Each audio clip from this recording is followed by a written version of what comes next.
예레미야 2장 1절에서 3절 말씀입니다. 예레미야 2장 1절에서 3절.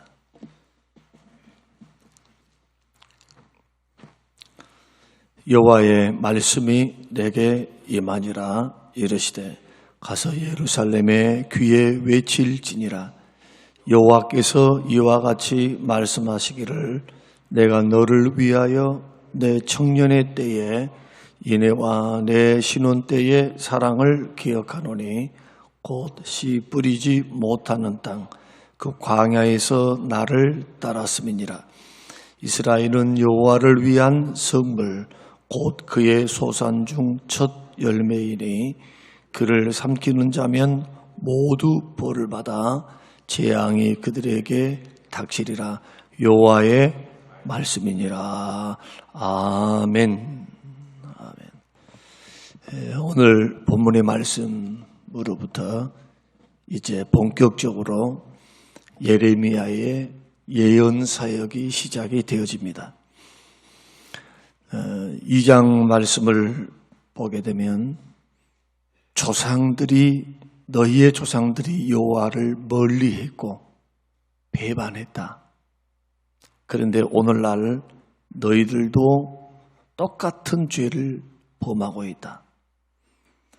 너희들보다 100년 먼저 멸망을 당했던 이스라엘을 보라. 북이스라엘을 보라. 그들이 어떻게 해서 포로가 되었는가? 멸망당했는가? 그 죄를 너희들이 그대로 답습을 했다. 이것이 이제 2장에서 본격적으로 하나님께서 예레미야를 통해서 이스라엘 백성들을 질책하는 말씀인데, 그 질책하는 말씀, 경고하는 말씀, 책망하는 말씀, 그 말씀을 하기 이전에 하나님께서 세 가지를 말씀을 해요. 하나님께서 원하신 것이 세 가지였다. 그리고 하나님은 너희들을 향하여, 이스라엘 백성들을 향하여, 남유다를 향하여 세 가지를 기억하신다는 거예요. 그래서 이러한 말씀을 통해서 하나님께서 우리에게 원하신 게 뭘까? 무엇을 추억하실까? 그 첫 번째 시간으로 하나님은 우리를 향하신 하나님의 처음 사랑을 회복하는 것을 원하시고 처음 사랑을 기억하고 계신다는 겁니다. 그래서 2절 말씀 보면은 여호와의 말씀이 임해서 예레미야에게 이렇게 말씀합니다. 너는 가서 예루살렘의 귀에 외쳐라. 여호와께서 이와 같이 말씀한다. 내가 너를 위하여 너의 청년의 때에 인애와 신혼 때의 사랑을 기억한다. 그 말씀이 뭐냐? 청년 때 인애라고 하는 것은 시내산에서 언약을 맺었던 그 언약을 기억한다는 겁니다. 그리고 그 언약을 맺었을 때 모세를 비롯한 족장들과 그리고 그 많은 무리들이 뭐라고 말씀하냐면 우리가 하나님의 말씀을 따라서 순종하면서 걸어가겠습니다. 하나님을 따라가겠습니다. 주를 섬기겠습니다. 여호와만 섬기겠습니다. 그 모두가 다 고백을 했어요. 그러면서 주님 말씀하시기를 너희들이 나를 섬기고 내 말을 따라 순종하면 너희들은 나의 백성이 되고 내가 너희 하나님이 될 것이다. 조건을 붙여요. 그러니까 출애굽하기 전에는 조건이 없었죠. 자, 이집트에서 탈출하기 전에는 조건이 없어요. 하나님께서 아브라함과 이삭과 야곱에게 말씀하셨던 언약하셨던 언약을 기억하사 그들의 고통을 보시고 때가 되매 그들을 구원해내십니다. 이때 이스라엘 백성들이 노력한 거 있습니까? 노력한 게 없어요. 노력한 게. 순전한 하나님의 신실하신 언약과 하나님의 사랑, 그 은혜로 구원을 받은 거예요. 은혜로 구원받았지만 하나님의 백성으로 살기 위해서는 그래서 하나님이 계속적으로 우리의 하나님이 되고 내가 하나님의 백성답게 살 수 있는 길은 뭐냐 하면 하나님의 언약을 신실하게 순종하며 걸어가는 길입니다. 이것은 구원의 조건이 아니고 하나님과의 교제의 조건입니다. 구원의 조건이 아니라 교제의 조건. 하나님의 자녀 되었으니, 하나님의 백성 되었으니, 하나님 것이 되었으니 너는 마땅히 하나님을 따라 그리스도를 닮아, 지금으로 말하면 그리스도를 닮아 신의 성품에 참여해서 주의 말씀을 따라 순종하며 걸어가라. 우상 숭배하지 말고. 그때 맹세했다는 겁니다. 그것을 성경은 하나님은 청년 때 인해다. 그때 너희들의 고백은 가짜가 아니었다. 구원을 받았고 홍해를 건넜고 광야를 건너서 시내산까지 홍해를 건너 광야를 지나 시내산까지 오는 과정 속에서 많은 어려움들이 있었지만 그러나 언약을 맺은 그 순간만큼은 너희들의 믿음, 나를 향한 사랑은 거짓이 아니었다는 거예요. 그리고 신혼 때의 사랑을 기억했다. 그게 뭡니까? 하나님과의 교제를 이제 이루었다는 겁니다. 그러니까 이때만큼은 하나님과 하나가 되었어요. 우상 숭배는 없었어요. 이때만 해도. 우상 숭배 언제 일어납니까? 모세가 40일 동안 시내산에 올라가 있어서 내려오지 않을 때, 그때 생사를 알지 못할 때 이스라엘 백성들이 금송아지를 만들어 놓고 여호와다 여호와다 그렇게 우상 숭배를 했지. 그 순간만큼, 그 시내산에 있었을 그때만큼은 그가 아니었다는 거예요. 그러니까 이러한 말씀들을 우리가 이제 종합해서 이제 보게 되면 하나님께서 지금 뭘 기억하는 겁니까? 이스라엘 백성들의 처음 사랑을 지금 기억하는 것입니다. 처음에는 너희들 그리 안 했다는 거예요. 이것이 있었기 때문에 2절 말씀 계속 보십시오. 자, 내 청년의 때의 인애와 내 신혼 때의 사랑을 기억하노니 곧 씨 뿌리지 못하는 땅 그 광야에서 나를 따랐다. 불순종하고 원망하는 것이 있었지만 그러나 너희들 구름기둥 불기둥을 따라서 나를 따라서 모세의 인도를 따라서 너 순종했지 않냐? 힘들었지만 연약했지만 부족했지만 너희들 나 따라왔다. 그 이유가 뭐냐는 거예요. 나를 향한 사랑 때문이었다. 그걸 사랑이라고 말씀합니다. 인애, 내 신혼 때의 사랑이 있었기 때문에, 나를 사랑했기 때문에 광야에서도 너희들은 원망불평했었지만 그러나 따라왔다. 주님 그거 기억하신 거 그거. 그러니까 하나님께서 지금 남유다 백성들에게 지금 그거 이야기하는 겁니다. 너희들 처음에는 그러지 않지 않았느냐.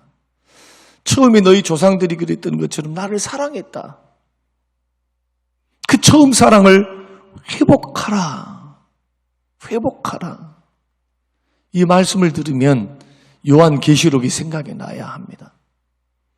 요한계시록 3장의 말씀 보면 에베소 교회를 향해서 처음 사랑을 가지라. 어디에서 떨어졌는지 생각하고 회개하여 어디에서 그 처음 사랑이 지금 떨어져 버렸는지 생각하라는 겁니다. 살펴보라는 겁니다. 그리고 회개하고 처음 사랑을 회복하라. 그러지 않으면 이 촛대를 옮기리라. 교회를 옮기시겠대요. 에베소 교회가 뭐 때문에 처음 사랑을 잃어버렸습니까? 이단 논쟁, 이단. 교회 안에 들어온 이단들을 물리치느라고 굉장히 싸웠거든요. 그러니까 이단 논쟁을 통해서 싸웠으면 정상적으로 돌아와야 돼.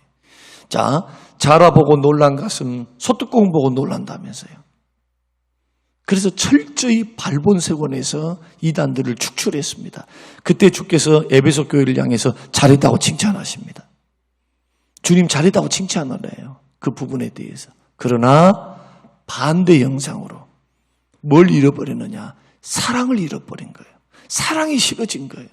그러면 보십시오. 사랑 식어진 그 교회를 바라볼 때 주의 마음은, 주의 눈은 어떤 마음입니까? 촛대를 옮기고 싶을 정도로, 교회를 옮겨버릴 정도로 그 교회에 대해서 매력이 떨어진 교회의 모습, 교회답지 못한 모습.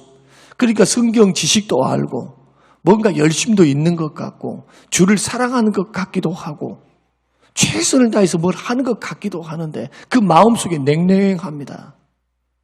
하나님 사랑하는 거, 특히 형제를 사랑하는 게 식어져 있어요. 성경은 마지막 때의 현상을 가리켜서 불법이 성함으로 사랑이 식어진다. 믿는 사람의 마음에 사랑도 식어져요. 왜? 불법이 너무 성해. 교회 안에 상처받는 게 너무 많아요. 예수 믿는 믿음의 사람답지 못한 그러한 일들이 너무 많아. 그러니까 세상이나 교회나 똑같은 것 같거든요. 오히려 세상이 더 나은 것 같은 생각도 들어요. 세상 사람들이. 예수 믿는 사람들이 왜 저럴까? 이런 생각 때문에, 이런 마음 때문에 사랑이 점점 식어져 갑니다. 그러나 여러분 보십시오. 시대가 그렇게 흘러가도 우리의 신앙의 원리는 많은 사람들이 그 길을 걸어간다 할지라도 우리의 원리는 뭐가 돼야 됩니까? 처음도 마지막도 믿음으로 시작해서 믿음으로 살다가 믿음으로 죽는 것처럼 마찬가지. 주님이 원하시는 신앙의 열매의 핵심은 사랑입니다. 사랑을 원해요. 가장 큰 계명, 목숨과 마음과 뜻과 정성을 다해 주 너희 하나님은 사랑하라. 또 둘째는 이와 같으니 내 이웃을 내 몸과 같이 사랑하라. 있습니까? 다른 계명? 주님이 제자들에게 마지막 잡히시던 전날 밤 많은 설교를 해요. 새 계명을 너에게 주노니 너희는 서로 사랑하라. 그러니까 하나님을 향한 사랑이 반드시 이웃 사랑으로 흘러 들어가야 돼요. 착각하면 안 됩니다. 교회에서 믿음 좋습니다. 열심히 있습니다. 최선을 다합니다. 고맙습니다. 감사합니다. 주님도 기뻐하실 거예요. 그러나 거기에 사랑이 빠지면 아무것도 아닙니다. 고린도전서 13장으로 돌아가야 돼. 언제나 고린도전서 13장으로 돌아가야 한단 말이에요. 열심히 했습니까? 최선을 다했습니까? 봉사했습니까? 우리끼리 좋습니까? 그러면 사랑했습니까? 그 이외에 믿음의 형제들을, 하나님을 사랑의 동기에서 출발했습니까? 그렇다면 여러분은 지금 잘하고 있는 겁니다. 의미 있게 잘하고 있는 거예요. 이렇게 걸어가지 않으면 신앙이 변질이 됩니다. 변질되는 것은 시간 문제예요. 변질되는 거. 여러분, 부부관계도 마찬가지입니다.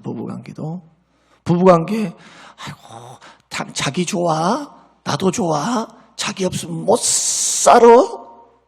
나는 다시 죽어서 태어나도 당신이랑 결혼할 거야? 거짓말. 한번 살아봐봐, 한번. 한번 20년쯤, 30년쯤 살아봐봐요. 10쌍 중에 몇 쌍이나 그렇게 말을 할까요? 김두희 권사님한테 물어보고 싶네, 갑자기.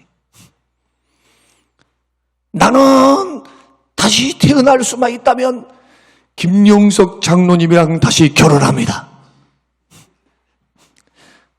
장로님도 웃으셨어요. 아니, 끝까지 사랑한다는 게 육체적인 사랑으로 가능합니까? 그게 필요는 해요. 그러나 산전수전을 다 겪고 고난도 겪고 슬픔도 겪고 미운정도 쌓이고 단점들, 서로 단점 있는 사람들이 모여서 그냥 치고받고 싸우기도 하고 감정 싸움, 상처도 받고 이런 모든 것들을 다 겪으면서 서로 맞춰간 거, 서로.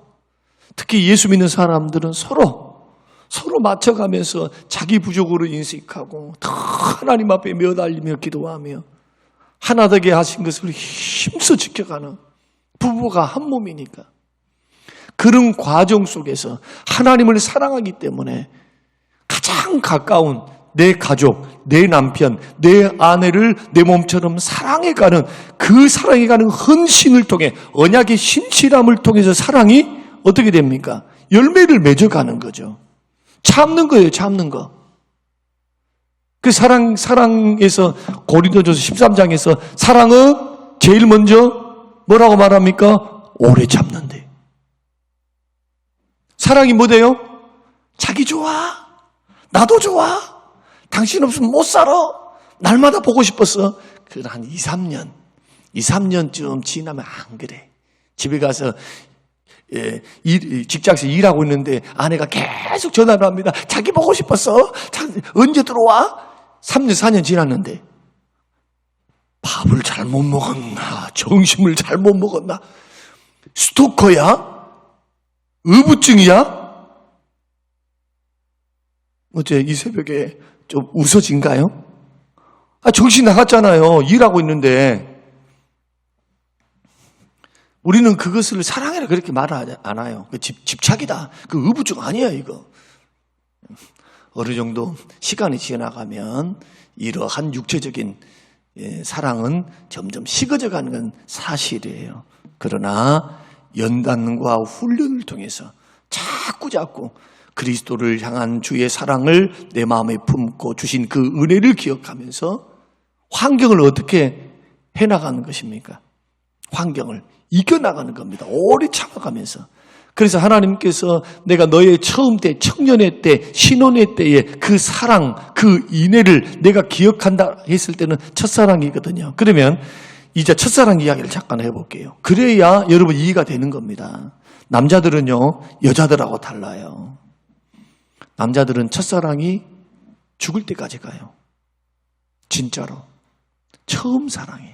그러면 죽을 때까지 간다라고 했을 때 그 사랑이 처음에 그 사랑이 막 좋아가지고 막 육체적인 사랑 이런 게 아니고 정신적인 사랑이니까 처음 느낀 그런 감정이니까 그 사람에 대한 이미지, 좋았던 환상, 좋았던 이것이 끝까지 가는 경향이 있단 말이에요. 결혼을 해도. 그런데 여자들은 마지막 사랑이 처음 사랑이에요. 처음 사랑은 파릇파릇한 것이고 마지막 남자가 그 남자가 자기의 사랑이에요. 그냥. 그러니까 2번 만났다, 3번 만났다, 4번 만났다. 그 지나간 사람들이 그것은. 여자들은 굉장히 현실적이죠. 그러니까 애 낳고 사는 거예요. 그래서. 그 남자들은 심리적으로 그러지 않다고 그래요. 그러면 남자 입장에서 한번 생각해 보면 처음 사랑이 좋은 것은 뭐냐 하면 모든 것이 좋게 보여요. 모든 것이 좋게 보여. 자기 마음에 눈에 필이 딱 꽂혔잖아요. 그래서 그 남자를, 그 여자를 막 좋아해서 이것이 초등학교 선생님일 수도 있고 중학교 선생님일 수도 있고 아니면은 그 학교 다닐 때 초등학교 같은 반 여학생일 수도 있고 중학생일 때도 있고 그냥 그 학생만 오면 좋은 거야. 그 여학생만 오면 좋아. 그 여가 있으면 그것이 밝아져. 그 많은 사람 중에서 그녀밖에 안 보여. 그리고 그 많은 사람들이 막 이야기를 막 하고 있는데 그녀 목소리는 똑똑하게 들려요. 오늘따라 우리 집사람이 안 나왔네. 참 설교하기 참 편하네.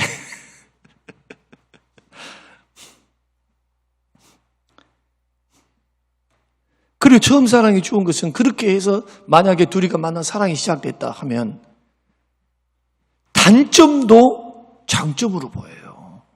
단점도. 좀 갈등이 좀 일어나잖아요. 그러면 누구 탓으로 생각하느냐 하면 내가 사귀고 있는 그 여자 탓이 아니라 내가 뭐가 잘못해서 그랬는가? 자기 탓으로 생각을 해요. 갈등이 일어나면 자기를 먼저 성찰한다니까요. 삐져 있잖아요. 그러면 뭐 때문일까? 신경 쓰기 시작해요. 내가 뭐 잘못한 게 뭐가 있을까? 얼마나 신기합니까? 이게 첫사랑이다. 그리고요, 해석을 할 때, 상황들을 해석을 할 때 어떻게 해석을 하느냐 하면은 사랑으로 해석을 해요. 사랑으로. 좋게 해석을 해. 자기의 단점도 좀 잘못된 것 같다, 뭔가 문제가 있다 하면은 자기의 잘못을 생각을 해. 그러니까 첫사랑은 보십시오. 상처를 받는 게 아니고 살다 보면은 같이 사귀다 보면 이런 일도 있고 저런 일도 있고 막 그러지 않겠어요. 오히려 솔직한 말로 말하면 짝사랑일 수 있는 환경일 수 있죠. 짝사랑. 혼자서 막 좋아하는 거. 그럼에도 불구하고 이 모든 것들을 아름답게 승화를 시켜버려. 해석을 잘해, 해석을. 그래서 우리가 생각해 볼 때 이런 겁니다. 첫사랑을 회복하는 것은 뭐냐? 모든 것을 좋게 보는 겁니다. 모든 것을. 하나님을 향하여 바라볼 때, 내 환경이 지금 힘들고 어려울 때, 나는 주님을 섬겨가고 있는데 물질의 축복이 없는 것 같고 내 기도는 응답이 되지 않는 것 같고 나의 삶과 환경은 너무나 어렵고 힘드는 환경이 있다 할지라도 이 모든 것들을 뭘로 승화시킨다고요? 사랑으로 승화를 시키는 거예요. 좋게 보는 거예요. 첫사랑같이 좋게 보는 거예요. 하나님이 선한 뜻이 있으리라. 주님이 도우시리라. 할렐루야. 반드시 함께 하시리라. 이 고난도 하나님의 선한 뜻이 있으리라. 이런 고백을 가지고 흔들리지 않습니다. 왜? 하나님이 사랑하니까. 해석을 좋게 하는 거예요. 그 이스라엘 백성들은 사랑이 식어지니까 어떻게 합니까? 처음에 그렇게 막 시내산에서 막 따라가리이다. 에? 주님을 섬기리이다. 아멘 아멘 하면서 막 그렇게 해놓고 광야의 길을 계속 걸어가다 보니까 하나님보다도 환경이 먼저 눈에 보이거든요. 점점 마음에서부터 이집트에서 구원하신 그 주님, 10가지 재앙을 통해서 구원하신 주님, 홍해를 건너게 하신 주님, 만나와 메추라기를 주셔서 먹고 지금 살게 하신 주님, 구름기둥, 불기둥으로 인도하시는 주님, 그리고 우리가 가는 길이 뭡니까? 이제 물어봅니다. 이스라엘 백성들이 지금 광야라 할지라도 하나님의 인도를 따라 가고 있는 그 길의 목적지가 뭡니까? 젖과 꿀이 흐르는 가나안 복지 아닙니까? 광야를 통과해도 가는 목적지가 하나님이 인도에 가신 목적지가 축복의 목적지. 천국, 영생, 하나님 주신 복. 그래서 손해볼 거 하나 없다니까요. 광야길을 걸어가도 천천히 걸어가고 돌아서 걸어간 것 같아도 목적지는 어디를 향해 가고 있어요? 지금 천국을 향해 걸어가고 있고 가나안 복지, 하나님이 약속하신 그 땅 축복을 향해 걸어가고 있으면 손해볼 일이 아니라 이거요. 할렐루야. 그냥 인생을 허송세월 보내서 내가 어디로 가는가 인생의 목적지도 모르고 방향성도 모르고 걸어가면서 무의미하게 의미 없이 그리고 자기의 보호자가 없어서 그냥 이 세상에서 혼자 남겨진 것처럼 먹을 것, 쓸 것, 입을 것 걱정하면서 전전긍긍하면서 보호자 없이 걸어가는 길이 아니라 먹을 것도 책임져 주시고 인도하시고 보호하시고 역사하시고 응원해 주시고 그리고 지도자 세우셨죠. 지도자. 모세와 같은 주의 종. 그래서 주의 종의 인도를 따라서 함께 천국 가잖아요. 천국 길, 구원의 길, 축복의 길을 걸어가잖아요. 뭐가 부족합니까? 환경이 그 힘들다고. 나에게 주어진 일들이 내 뜻대로, 내 욕심대로, 내 마음대로 안 된다고. 이런 사람들 속에 하나님을 향한 신뢰와 사랑이 식어지면 원망불평한다니까. 원망불평. 그리고는 변심을 해요. 변심. 어떻게 변심? 하나님을 떠나버려요. 하나님을. 그리고 하나님같이 생긴 거, 뭔가 복을 줄 것 같은 거, 뭔가 나에게 유익이 될 것 같은 것을 향해서 하나님이라고. 이게 우상숭배라 이거예요. 오늘 이 아침에 우리가 예레미야 강해를 계속 듣고 있는데 예레미야서를 통해서 우리가 배울 수 있는 나머지 말씀들은요. 너무너무 비참한 말씀들이라. 이것을 긍정적인 화법으로 이제 제가 풀어서 설명을 좀 드려야 여러분들에게 소망이 될 것 같으니까 앞으로 그렇게 설교를 계속 해나가겠습니다만은 우리가 2장 1절에서부터 주시는 이 말씀은 여러분 뭐와 같느냐. 하나님의 이 일, 유다의 멸망을 가져올 수밖에 없었던 그 이유를 제공했던 그 이유에 대한 말씀이니까 여러분 오늘 말씀 앞으로 3일 동안 드릴 이 말씀들을 여러분 잘 들어서 여러분 인생과 삶이 절대로 흔들리지 말고 견고한 반석 위에 여러분의 신앙들을 세우시기를 주님의 이름으로 축원합니다. 그 첫 번째가 뭡니까? 하나님을 향한 처음 사랑을 회복하라. 오래된 성도들은 그렇게 해야 돼. 오래된 성도들. 여러분 오래되셨죠? 네. 오래된 성도들이여 하나님을 향한 처음 사랑, 순수한 사랑, 모든 것을 좋게 보고 사랑으로 승화시키고 오히려 뭐 문제가 생기면 자기의 단점을 생각할 줄 알고 그 상대방을 향하여 신뢰하고 동경하고 사모했던 그 사랑, 이게 첫사랑입니다. 이러한 사랑들을 반드시 회복해서 그 사랑을 바탕으로 여러분의 믿음도 세워가고 사랑을 바탕으로 형제들에게 주변 사람들에게 사랑을 흘려보내는 복된 신앙인들이 다 되시기를 주님 이름으로 축원합니다. 아멘. 고마우신 하나님 감사합니다. 오늘 주신 귀한 말씀을 마음에 깊이 새깁니다. 하나님 우리에게 깨닫는 은혜를 주시옵소서. 처음 사랑을 회복하게 하여 주시옵소서. 이들의 실수 가운데 하나 왜 이렇게 타락했는고 왜 이렇게 혼합주의 신앙을 통해서 우상숭배하며 죄를 지으면서 이렇게 멸망의 길을 걸어갈 수밖에 없었는가. 하나님을 향한 처음 사랑을 잃어버렸기 때문인 줄로 알고 주여 사랑을 회복하여 사랑으로 말하고 사랑으로 행동하고 우리 마음속에 있는 사랑으로 살아갈 수 있도록 축복하여 주시옵소서. 감사드리며 예수님 이름으로 기도합니다. 아멘.